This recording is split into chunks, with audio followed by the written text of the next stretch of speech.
Hello everyone, আমাকে দেখেই তোমরা বুঝতে পারছো আমি কতটা হ্যাপিতে আছি।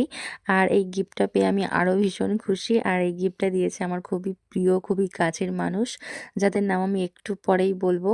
আর তার আগে চলো তোমাদের সামনে এটা আনবক্সিং করে খুলি। আর দেখতেই পাচ্ছ আমি তো মানে কি বলবো, আনন্দে মানে আমার আমাকে দেখেই তোমরা বুঝতে পারছো আমি কি বলবো, তাই না? তা এই যে দেখো, এই শাড়িটা এটা হচ্ছে আমার সরস্বতী পুজোর গিফট, যেটা আমার দাদা বৌদি আমাকে গিফট করেছে। শুধু এটা না, এর সাথে আরও একটা জিনিস আছে যেটা তোমাদেরকে দেখাবো এক্ষুনি। আমার তো ভীষণ ভীষণ ভীষণ পছন্দ হয়েছে। আর আমার বৌদিরও সেম একই রকম, দুজনে নিয়েছি, দেখতেই পাচ্ছ। আর আমি শুধু ব্লাউজ পিসটা খুঁজছি যে ব্লাউজ পিসটা কোথায় গেল। ফাইনালি ব্লাউজ পিসটা আমি খুঁজে পেয়েছি, হাতে নিয়েছি। আর ব্লাউজ পিসটা কিন্তু দারুণ এসছে, এটা আমি এখন বানাতে যাব, বৌদি আর আমি দুজন মিলে। Thank you Deepika, thank you দাদা। আর তারপরে আরও একটা জিনিস, যেটা দেখো আমার বৌদি আমাকে না জানিয়ে আমাকে সারপ্রাইজ দিয়েছে এটা, যেটা আমি একটু পছন্দ করেছিলাম ঠিকই, ও জানতো কিন্তু নেওয়ার কথা ছিল না, কিন্তু বৌদি আমাকে গিফট করেছে। Thank you, thank you, thank you.